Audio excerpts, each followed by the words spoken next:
Hello YouTube. Got a new firearm. Today we're going to look at the Smith & Wesson Victory 22, or Smith & Wesson 22 Victory technically. Haven't taken this one apart before. I actually came with a broken screw, which Smith nicely just sent me a free one in the mail that I left upstairs. But other than that, it seems to work just fine. I haven't taken it apart yet, so you'll get to watch me maybe break something today, which is always exciting. So, chamber is empty. It does have a magazine safety, so I basically just discharged the hammer, and I'm pretty sure the whole thing is held together by this hex screw. That's my theory from looking at it. And theory confirmed. So unscrew that. Now you've taken it apart. So the whole recoil mechanism is self-contained in this spring, which appears to come out through the top. How about that? And it looks like it's got a built-in fire control system here that also looks like it probably just wants to push right out from the bottom. Don't want to put too much force on it till I'm sure. There is a extractor spring here. Don't know if that mechanism is tied into the rest of that body or not, so that is nice that they gave you something to hang on to, though, so you can just pull that back, tip it over. That's actually a vast improvement on almost all 22 extractor mechanisms, so that you don't actually have to dig in there to get that out.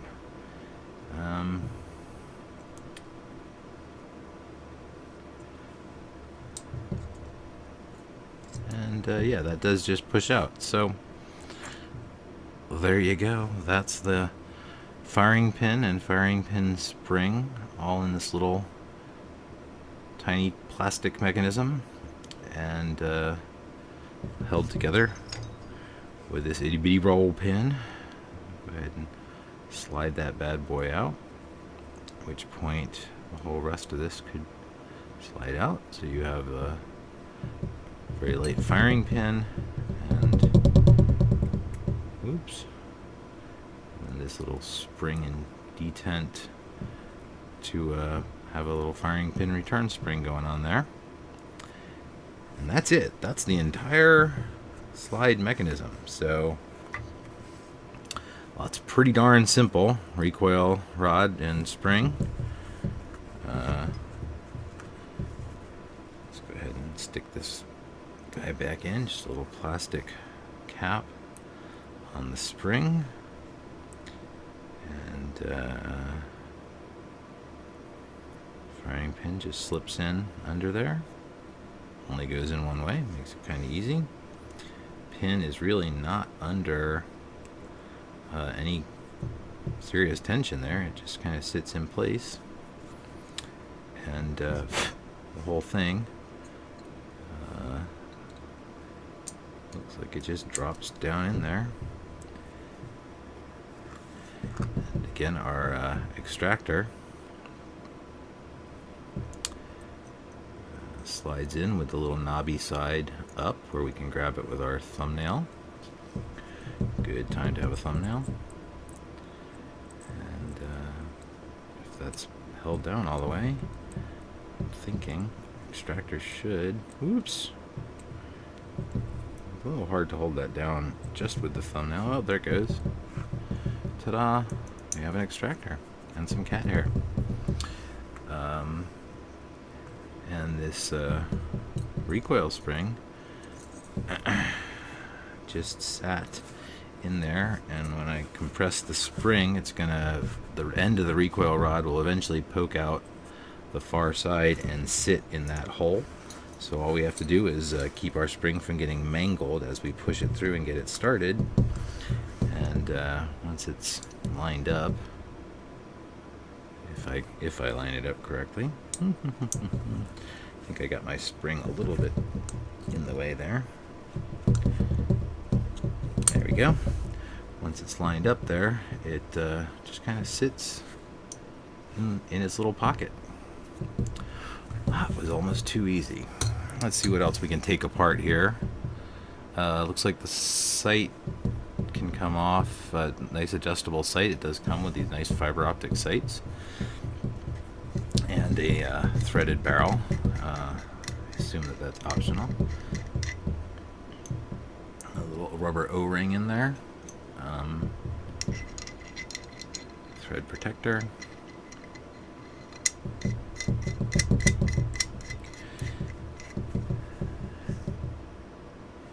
Actually, I'm going to leave that unscrewed for just a second. And see if we can't take this hex screw out as well. See if that's going to let us. Oh yeah. So just loosening that hex screw lets you get right to the barrel to clean it. That's just sexy. That makes this a lot easier to defunctify. Getting, I mean, Rugers and a lot of other 22s, the whole breech face tends to be recessed pretty far into the firearm, making it really hard to clean in here. This thing, you loosen one screw and wham bam, you get total access. That's pretty sweet. Ejector, you know, spot welded into place there. It's not going anywhere. Feed ramp also welded in. This whole front assembly is kind of welded on there. So it doesn't look like that really can come apart. And but that's pretty easy. I'd say a Q-tip could get in there, and since I think you're going to be able to get that pretty darn clean, pretty darn easy. Shop swab in there, and you're good to go. That's pretty cool. Kudos to Mr. Smith & Wesson for making an easy to clean up gun. There's a little recess drilled in there where that cinches up.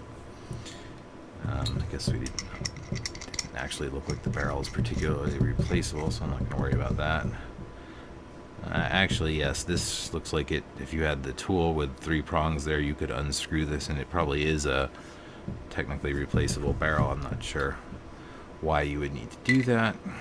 Maybe it's got a 17 HMR version or something, but don't make me know. Never mind. I'm going to set that guy aside for a minute here, and let's dig in to the frame.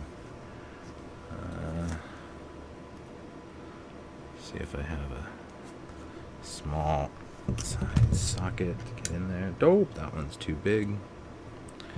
Oh.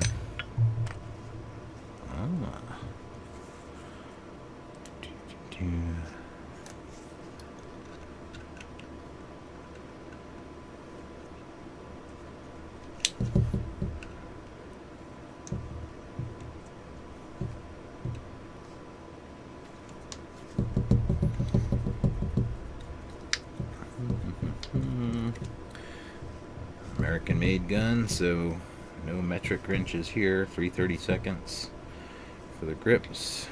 I think that would have been a 1/8 for the other 2 hex nuts that were holding it all together. Now, if this is like the buck mark, then there could be all kinds of crap that falls apart the minute we pop this guy off. So I'm just going to do this a little bit gently to see. And there is some stuff exposed here. So before we take off the other side, let's kind of take a peek at how this all works. It looks like the slide lock here is held in just by those grips. I'm guessing that I can just pop that off with its little spring.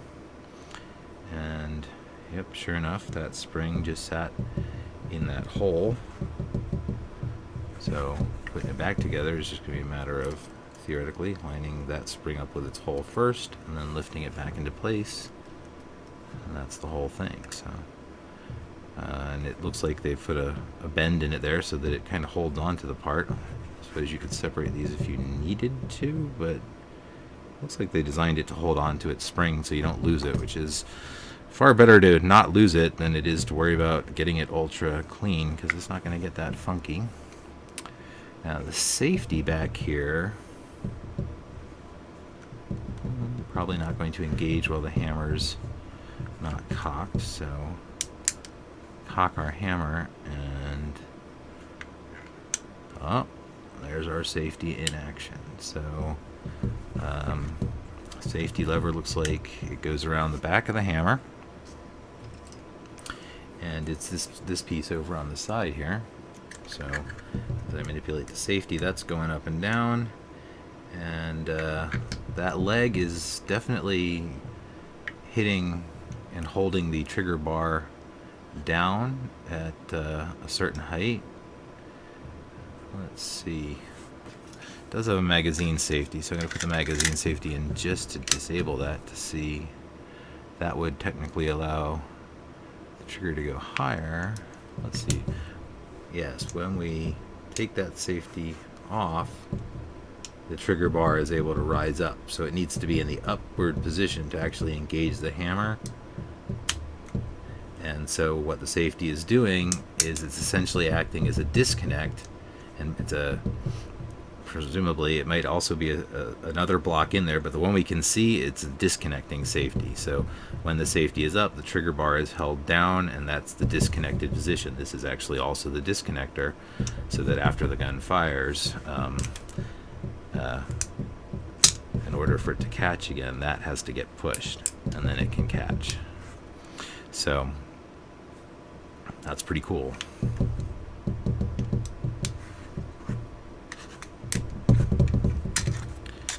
Alright. Now it also looks like that spring is wrapped around the hammer strut. So I think all those are going to come out at once, and they need to come out past the other side of the gun. So we'll take off Mr. Right side.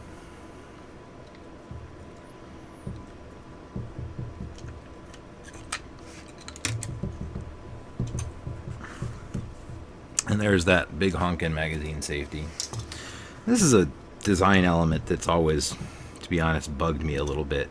I don't really know who came up with it first or why they thought about it this way, but a lot of magazine safeties, they trip something in the top of the gun. So if the magazine isn't all the way inserted, it's something up at the top that has to be triggered by the magazine's presence. But a lot of them will have this kind of mechanism where something is coming all the way down to the bottom, and it's actually this little stub on the bottom of the magazine will end up pushing that up. So this piece gets pushed up. Whoops, and the whole thing comes loose because I wasn't paying close enough attention. So the point is, though, when that moves up, that's another trigger. Whoops, hey, that was the other thing that was getting held in there. Magazine release. That was only being held in by the side plate. I'll get to that in a minute. But the point is, this means that while you're putting the magazine in, you could technically trip that. And so if there was for some reason a round in the chamber when you were, and you had pulled a magazine out and then you went to pull it back in, it's quite possible to accidentally defeat the magazine safety right from the get-go there. Now it looks like we're not going to be able to get that bad boy out until the trigger bar comes out. So I'm going to just tuck him back in for a minute, but if he pops out one more time, then I'm going to leave him popped out. And again, that whole thing is held in by the side. Magazine release, same thing. It's got a spring there with the side panel on that would push it out, and then when you push it in, that's your spring force. But no need for anything more complicated than that, so that keeps your magazine release nice and simple as well. And now we can kind of see some of the other parts. So There's two hefty roll pins that look like it's holding the lower, is that polymer? Yeah, polymer. So it's a half polymer, half, God, I'd say aluminum from the casting look, but it's heavy as hell, so maybe it's steel. I don't know, maybe it's just heavy aluminum and I'm getting weak in my old age. But either way, the polymer seems to be held to the metal with these roll pins, but offhand, I'm guessing that really this hammer pin is the next thing that we would take out. And it looks like the same spring mechanism here that is operating the tension for the safety is also a lock on that hammer pin. This spring wraps around and goes into a groove there, which means we're not going to be able to push that hammer pin out unless we move this spring in just a little bit, I think. Let's see how that's going to work. Whoops, let's not dig into the metal. How is that going to work?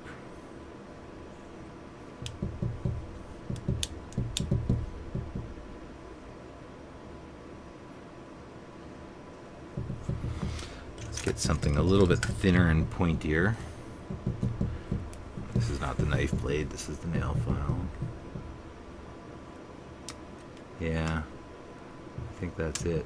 Once we get that under there, we can work that spring loose and off the hammer pin. We'll be able to just pop that on later, but now the hammer pin, oh yeah, it's moving and grooving. So now I got to be a little bit careful because we can see that the safety goes through the hammer pin twice. It's got this U shape around the back. It's obviously going through the hammer itself. It's going through the trigger bar, and can't really see the guts underneath it. So we just know that we're going to release a number of things, including possibly the Kraken, when we slide this bad boy out. And so let's just hope we can remember where everybody goes. So that looks like it's got some different funky shapes. I'm guessing the wider end on the outside goes through a fairly large hole in the trigger bar.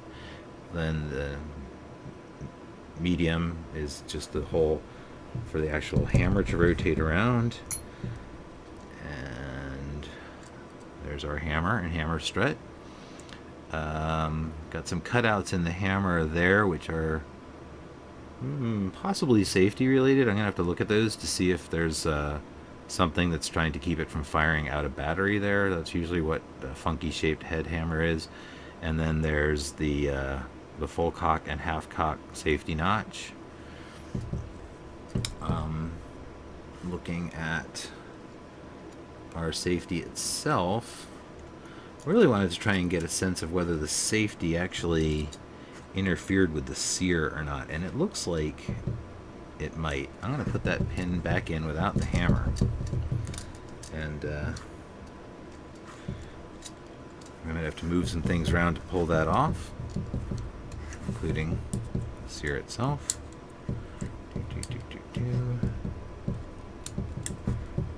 Okay, so when that's in there,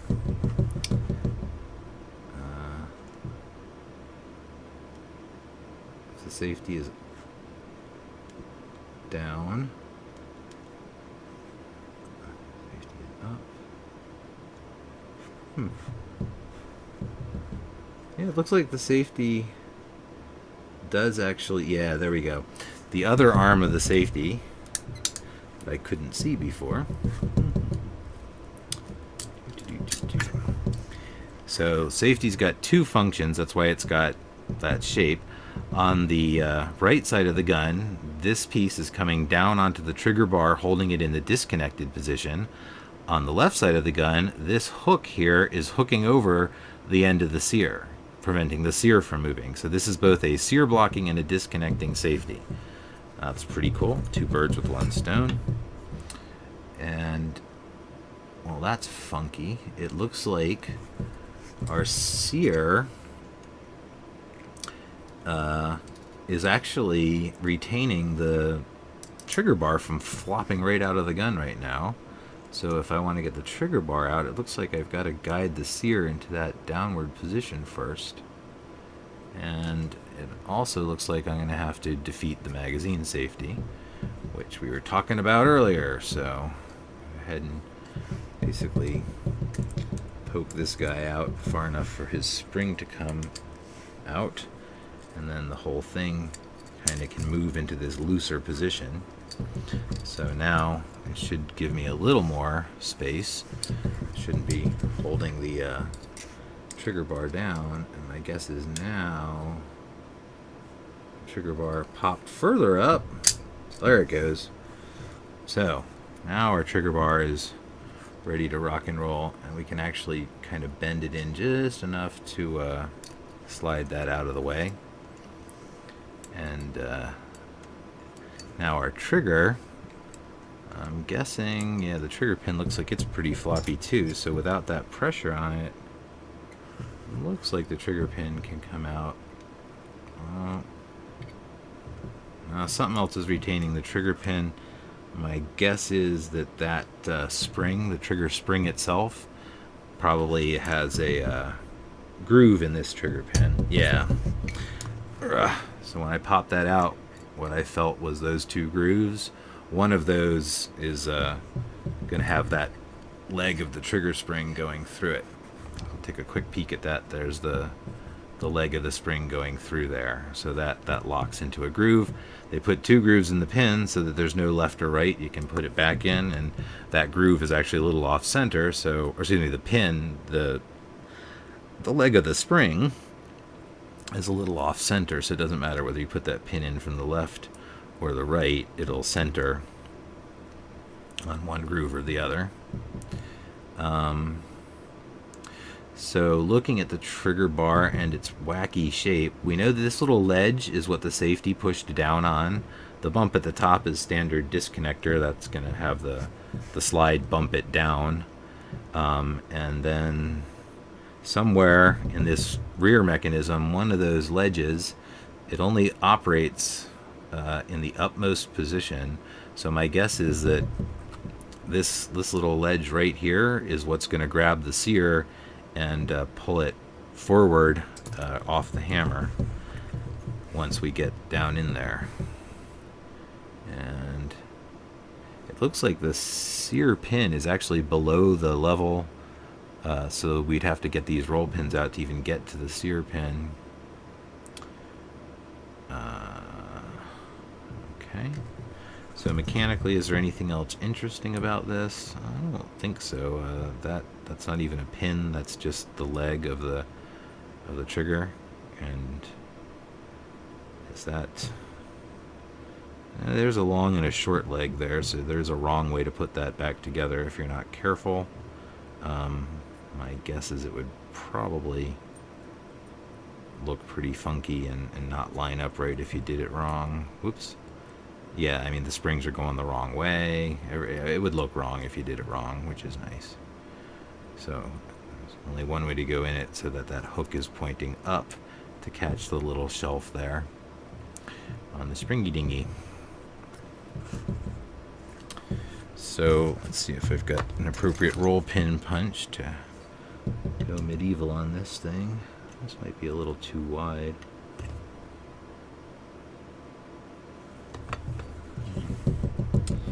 We shall find out.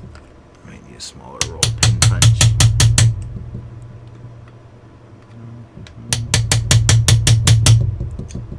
Oh, that's the right size.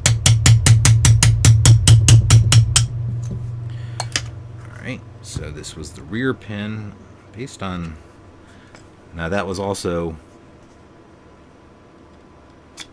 No, that's just. It's just holding the polymer in. Sorry.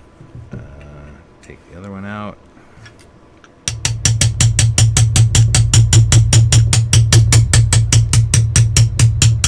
Now again, if you're not removing the sear, no point in messing up your roll pins by driving them out more often than you need to.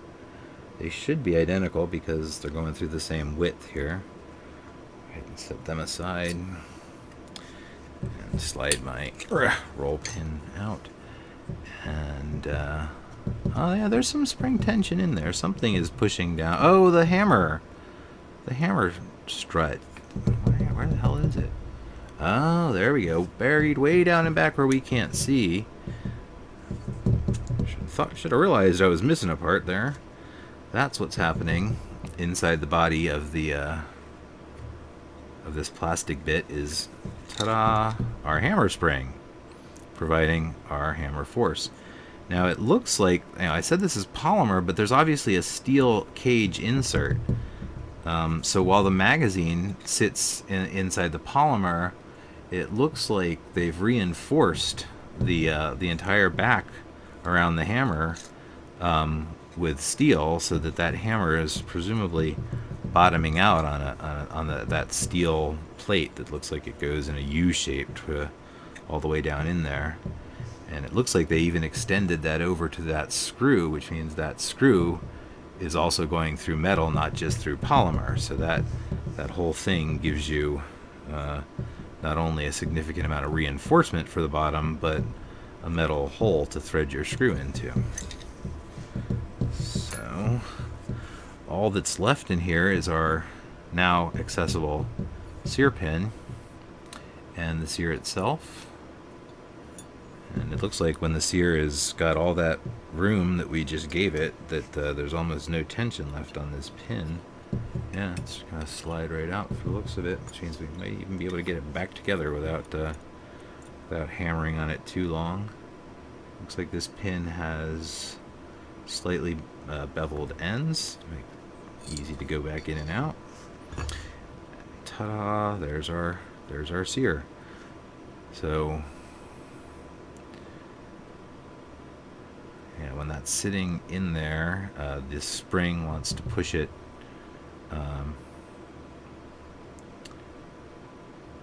Let's see, how was that in there? This safety was hooking around that edge of it. Or was it this edge? Oh no, it was that edge. This is how it was in there. And so those legs compress down. And that's pushing the sear towards the back of the gun, which means towards the hammer. Would make some sense. So that's applying pressure on the hammer like that. Something is going to pull the sear forward, and that's going to let the hammer drop. And based on our trigger bar, I was guessing that the sear sits in there like that, and it looks like, let's turn it around, get a left hand side of the gun view of it. When the sear is in there like that, I'm guessing that it's holding just like that, and the trigger is going to just pull that sear, rotate it forward, which is going to pull it off the hammer. Now I'm not 100% sure if it's grabbing it there. That wouldn't make sense if it grabbed it here. It's grabbing it here because both of the disconnect actions push the trigger bar down, where it would no longer engage the sear, and the sear would be able to come all the way back. When the trigger is up, however, it's going to catch it there. When it's down, it can move far enough back to catch the hammer. And this is one of those unfortunately expensive to make springs, which has got, wrapping around both legs of this thing. And because the sear is kind of crazy symmetrical, it really is counterintuitive in how some of the angles look to see which is the top and which is the bottom of this thing. But because of this cut on the side, it's really only going to go back together one way. If you had the spring backwards, it would bottom out strangely, and so it's going to go in like this so that spring leg sits right under there, so it kind of keeps you from getting it too far screwy. But yeah, this is the sear engagement. That's pretty hefty sear. It looks like the cut in the hammer is, can you guys see this? Is equally large. Probably has a fairly substantial hole.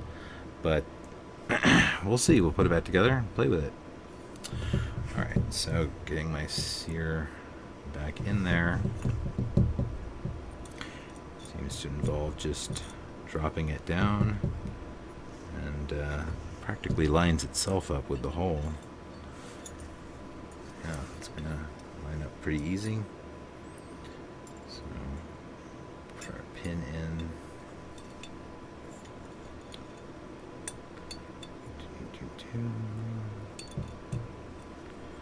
Like I said, since it's just all the way to the back, it's got plenty of room. That spring is going to put it under tension once it's towards the front of the gun.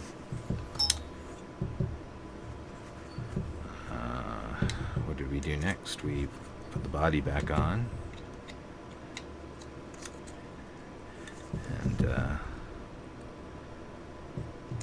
that does create a little bit of tension, so we are going to have to hold on to it while we get that pin started.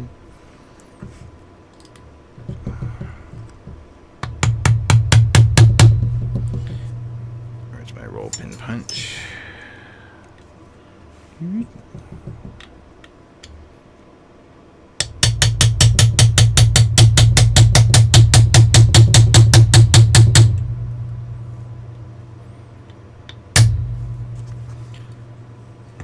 These roll pins, obviously you don't want them to intrude into the grips, although it looks like they possibly machined just ever so slightly a space. No, that's up too high.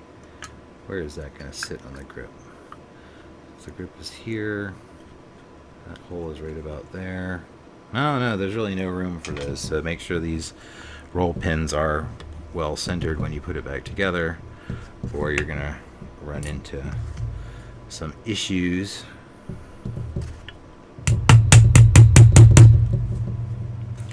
And again, yes, I know I'm abusing roll pins when I start them like that, but there's very, very little friction on these. They're really nice.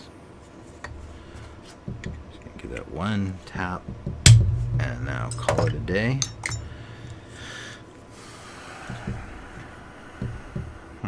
What did I take out next? I think we took the trigger out. And when we did that, we needed to move the sear. So the sear has to be moved to travel up into here as that trigger goes in. So we're going to push the sear all the way forward. Slide. Well, you know what? Well, I have the trigger out. Let me point out one other thing, which is it does have an over travel set screw that just starts to protrude out the back. So don't forget to configure your over travel. God knows that over travel is the world's worst problem. I kid.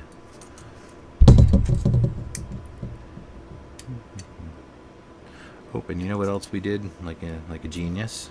Let's make sure that we tuck our magazine safety back up into the works here. And so not only am I going to do the magazine safety, but I'm also going to be clever enough to remember that the trigger pin needs to go in, all of which before we put tension on the trigger bar. And the trigger pin, actually I'm going to take that magazine safety back out. Do as I say, not as I do. We're going to make sure that this is loose and that that spring is up a little bit so that it's out of the way.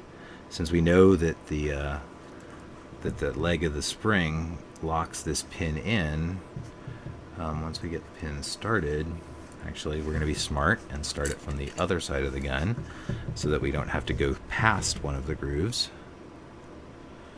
And just line that bad boy up.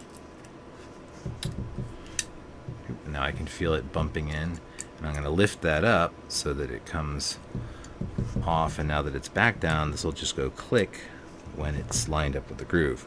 So now is a good time to slide this back in. And there we go. Just don't put too much tension on it when we do that. Just want to get it, so we'll lock it in place in a minute, but just got to get it ready. And now we're going to do what I was saying originally. We're going to bring the sear forward to a point where, there we go. Now the sear has snapped back and is holding our trigger bar down, which means we can come in here, tuck the magazine safety back in where it belongs, slide its spring down into the side of the frame where it belongs, just get it all pushed down in there, and that's going to hold everything in place while we put the safety and subsequently the hammer back in place. Now it looks like the safety pushes down even more to lock that sear in. So as we line the hammer up and get all this stuff lined up and get our pin started.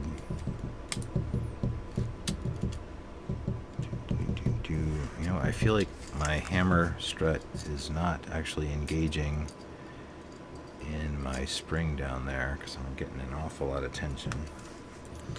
So I'm either fighting the sear or that spring itself. Not sure which.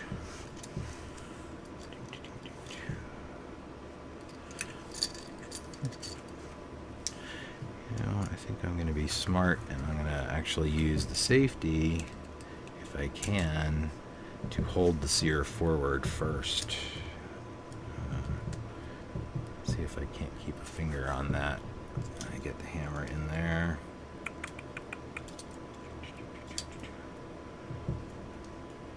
Why you no go in?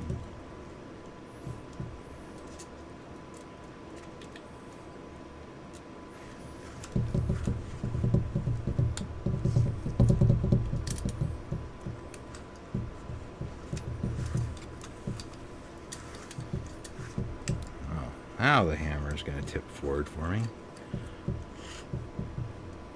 Just get the sear, safety, and the hammer all to cooperate at the same time. Maybe it'll be a little easier if I use a punch to get these guys started. Hold them in from that side.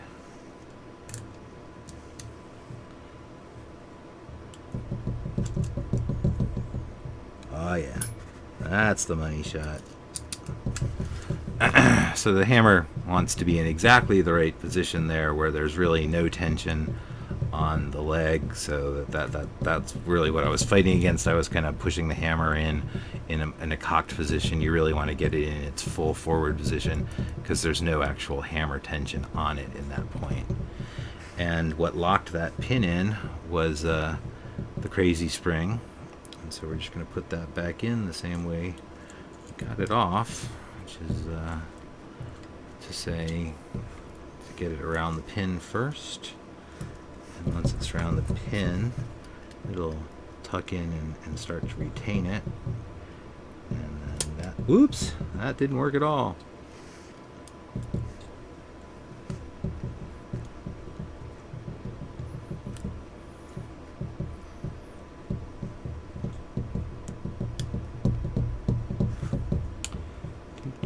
I feel like there we go.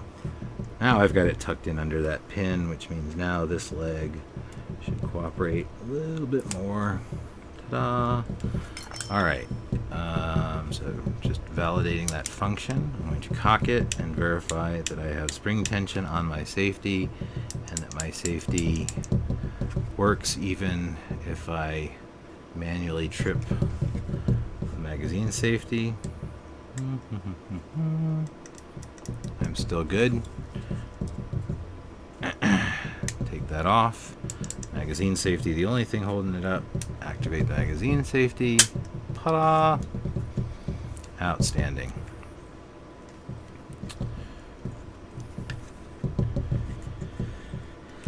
So the other pieces was the magazine on this side, and then we'll go ahead and pop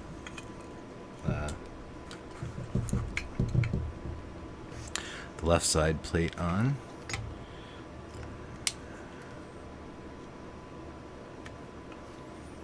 If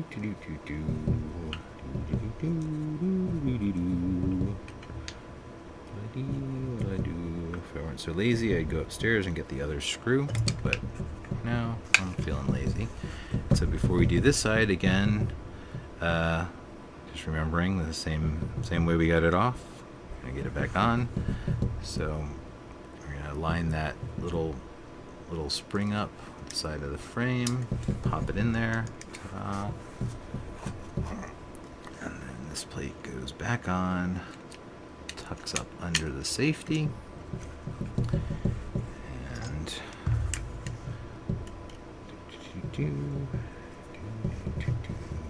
ooh, that didn't feel right. Yeah, I was cross-threaded that.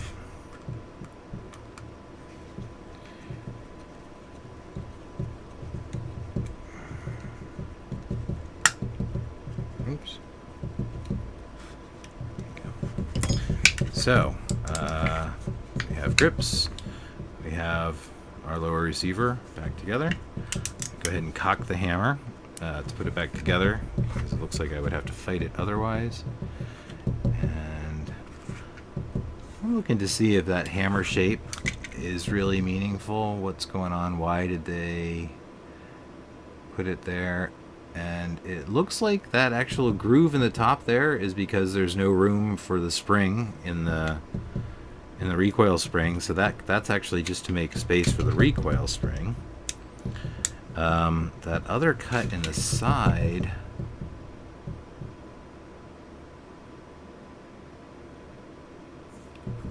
that was a tough call. Let's see what I'm waffling about here. When this guy sits in there and the hammer is going to swing home,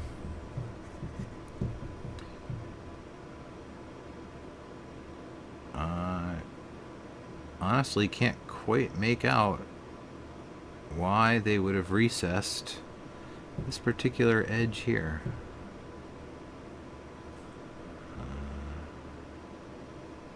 Well, it's going to remain a little bit of a mystery for me for now. I don't think I'm going to lose a lot of sleep over this mystery, but it is curious. So, if you can see what I'm talking about, there's two major aspects to that hammer. So that the curved area here is just making room for the spring that it's going to pass, because the spring is offset to the left. So that groove there is to account for that.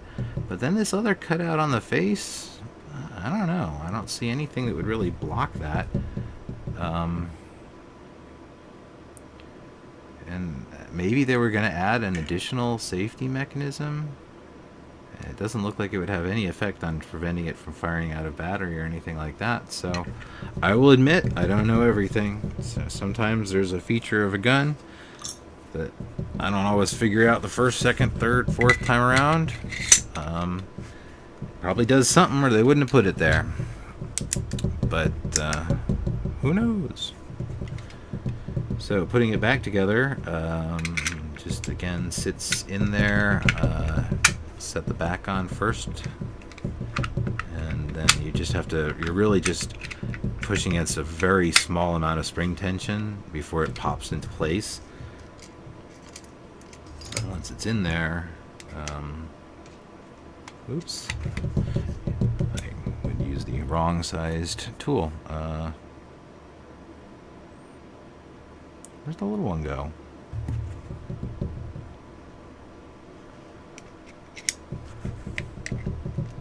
Oh, I had the right one. That is the 1/8.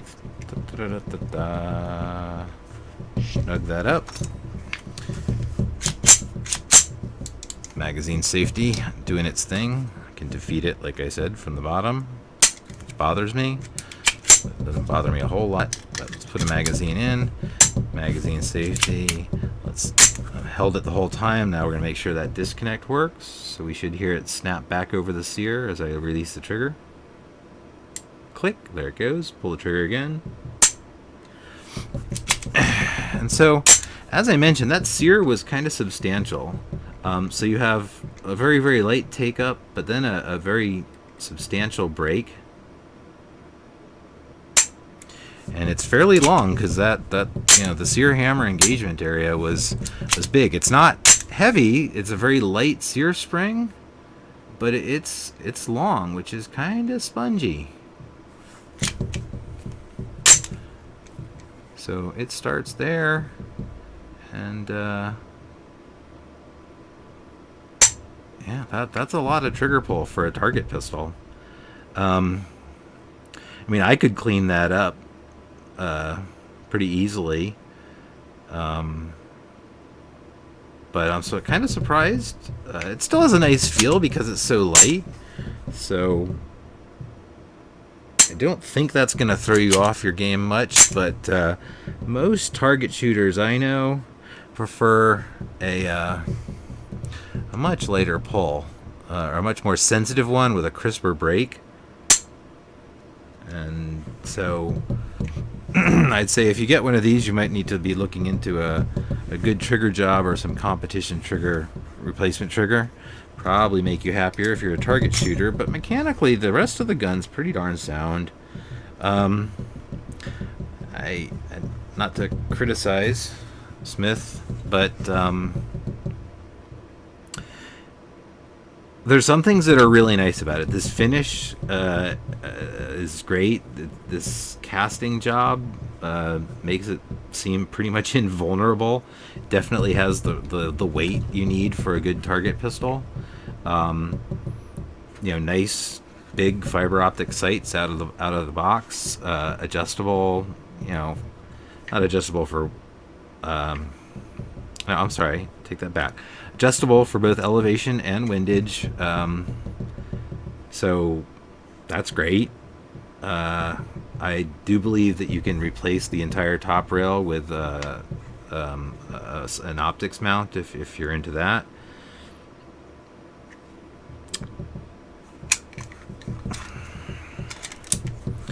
Magazine drops. So other good features, that disassembly mechanism on the extractor.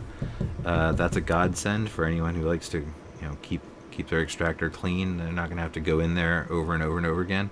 Although I suspect I would have made that whole thing out of metal. I'm not sure why they decided to make it.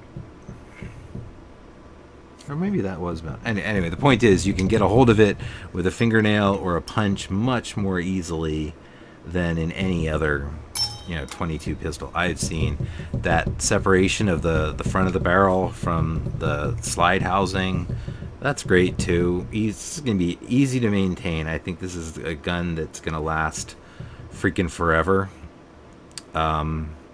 There was no real fragile parts in there. There's some small springs, but not really small springs, so they're not going to go anywhere anytime soon. I think it's a pretty decent job. You're never bottoming out the parts, so that you're never putting any strain on the trigger bar itself. In the whole range of motion, the trigger itself limits what you can do, and so nothing in there is under a great deal of stress. So I think they've overcome a lot of the other it's hard to call them shortcomings. They're more like annoyances in the similar target pistols, like your Buckmarks and your Ruger 1022 series. Excuse me, 1022. Let's try that again. 2245. The Mark III, the Mark II, all those fun guns, the ones that look pretty much just like this. So as target pistols go, from a mechanical standpoint in a build, I do like this a lot. I'd say it's a gun that's going to keep you happy for a long time.